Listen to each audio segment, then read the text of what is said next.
British Advanced Pain Clinic, నొప్పి మాయం surgery దూరం. For appointments 9155515563. లైఫ్లో ఇట్లా డెసిజన్ తీసుకుంటాను అనుకోలేదు, కానీ అవి తీసుకోవాలని చూస్తుంది. నేను తప్పు చేస్తాను అనుకోకండి, ఇదే కరెక్ట్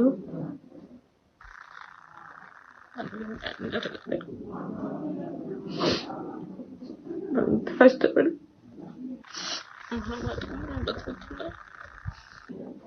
మరి మొదటికి లాగాలని వాడుకున్న అధికారంతో వాడు కేసు తెచ్చిన నిలిగాడు. వాడు వేసిన కేసులు తప్పని అందరూ తెలుస్తుంది. అందరూ ఎవరు హిట్ చేయట్లేదు. మనం ఎక్కడికి వెళ్ళినా డబ్బులు కట్టంటారు మనం నిజంగా తీసుకున్నామా లేదా అని ఎవరు చూడట్లేదు. తీసుకున్న సంగీతరావు బాగానే ఉన్నాడు, ఇచ్చిన వాళ్ళందరూ బాగున్నారు, కానీ లైఫ్ ఖరాబ్ అయిపోయింది. ఏం చేయకపోయినా ఆయన డబ్బులు కట్టమంటున్నారు, అది నేను ఒప్పుకోను. నాకు ఒక్క జాబ్ డబ్బులు ఇవ్వడానికి నా పెళ్ళిపోయేది, నా లైఫ్ ఖరాబ్ చేస్తారు. నన్ను పిహెచ్డి చేయని కూడా చేస్తున్నారు. నా తల్లి కంటే ఎక్కువ చూసుకున్నాను. నాకు తెలుసు నీ కొడుకు కంటే ఎక్కువ నన్ను ప్రేమించాలి. కనీసం మీ అందరన్నా బయటపడాలంటే ఇదేనా? నీ కొడుకు చూసుకో, హ్యాపీగా ఉండేటట్టు చూడండి. వాళ్ళకు మాత్రం శిక్ష పడిన ఎట్టి పరిస్థితుల్లో వాళ్ళు మాత్రం వాళ్ళు చేసిన తప్పుగా వాళ్ళు శిక్ష పడాలి. నష్టం దగ్గర సంగీతం not to see men pass face men తండ్రి అయినా సరే ఇది న్యాయంగా బతికిన తండ్రి ఎట్లా అంటాడు, అన్ని న్యాయంగా బతికి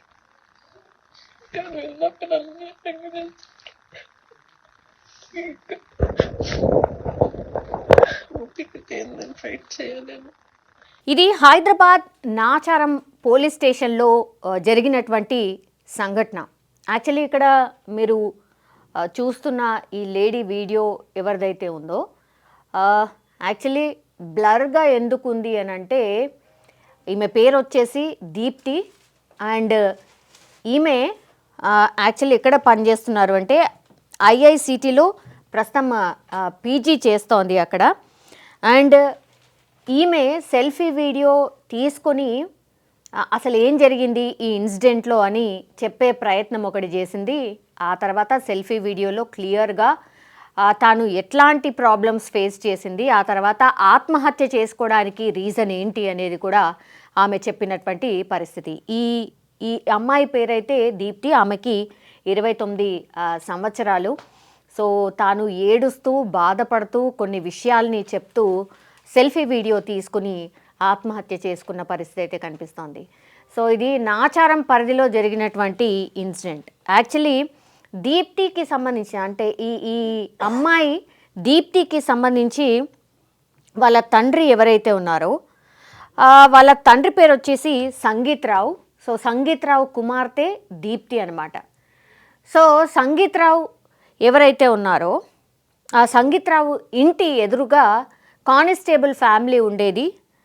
అతని పేరు వచ్చేసి అనిల్. సో తన భార్యకి అంటే ఈ కానిస్టేబుల్ భార్యకి ఈ దీప్తి వాళ్ళ తండ్రి ఎవరైతే ఉన్నారో ఆయన ఐఐసిటీలో అంటే ఇప్పుడు ఈ పాప ఎక్కడైతే పనిచేస్తోందో అక్కడ నేను ఉద్యోగం ఇప్పిస్తాను అంటూ కానిస్టేబుల్ భార్యకు ఉద్యోగం ఇప్పిస్తానంటూ దీప్తి వాళ్ళ తండ్రి 2022వ సంవత్సరంలో 15 లక్షలు తీసుకున్నారు. తీసుకున్న తర్వాత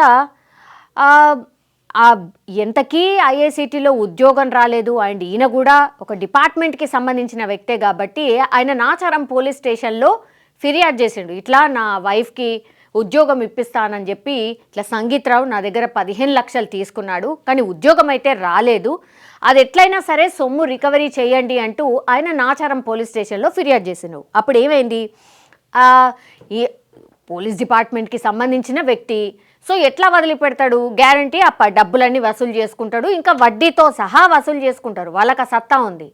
సో ఏం చేసిండ్రు, పూర్తిగా ఈ దీప్తి వాళ్ళ ఫాదర్ ఎవరైతే ఉన్నారో ఆయన దగ్గరికి వెళ్ళి ఇప్పటి వరకు 8 లక్షల రూపాయలు అయితే రికవరీ చేసిండ్రు, అంటే వాళ్ళ దగ్గర నుంచి వసూలు చేయడం జరిగింది.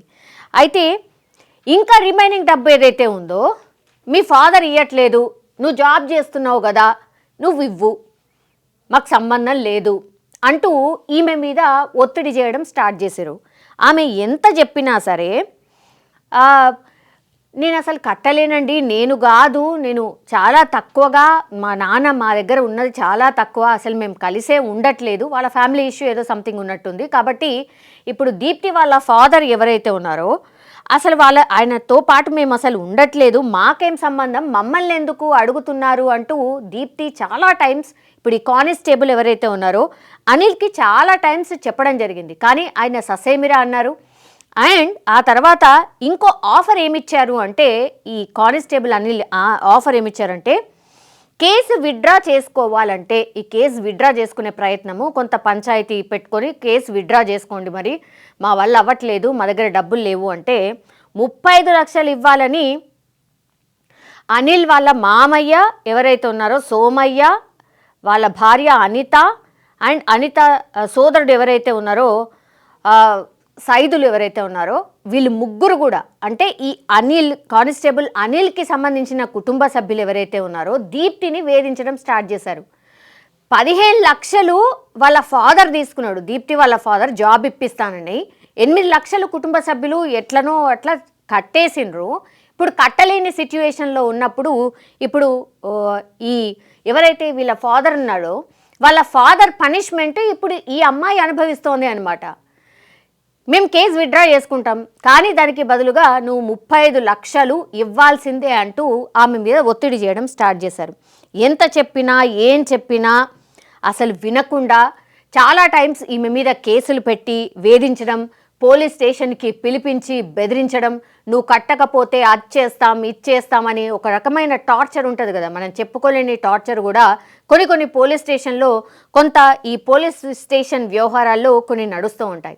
అవన్నీ కూడా నిజంగానే బయటకి రావు, కానీ ప్రాక్టికల్గా ఎవరైతే ఫేస్ చేస్తారో వాళ్ళకే తెలుస్తుంది ఆ బాధ. దీప్తి నేను అదే బాధను అనుభవించాను, మా తండ్రి చేసిన తప్పుని నేను అనుభవించాల్సి వస్తుంది, నా వల్ల అవ్వట్లేదు, మా ఫాదర్ చేసిన తప్పుకి నన్ను బలి చేసిర్రు, నన్ను బెదిరిస్తున్నారు, పోలీస్ స్టేషన్కి పదే పిలిపిస్తున్నారు, అసలు నాకేం చెయ్యాలో అర్థం కావట్లేదు, చెప్పినా ఎవరు అర్థం చేసుకోవట్లేదు అంటూ తన ఆవేదన వ్యక్తం చేస్తూ ఇంకా ఇంట్లో ఎవరూ కూడా లేని సమయంలో ఆమె ఫ్యాన్కి ఉరేసుకొని ఆత్మహత్య చేసుకున్న పరిస్థితి.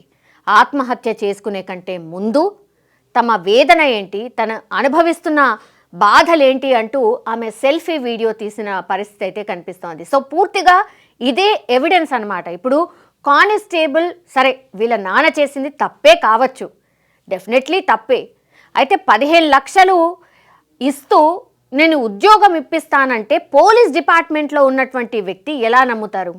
పోలీస్ డిపార్ట్మెంట్లో ఉన్నటువంటి వ్యక్తి తన భార్యకి ఇంకో థర్డ్ పర్సన్ ఉద్యోగం ఇప్పిస్తానంటే ఎలా నమ్మి ఎలా ఇస్తాడు?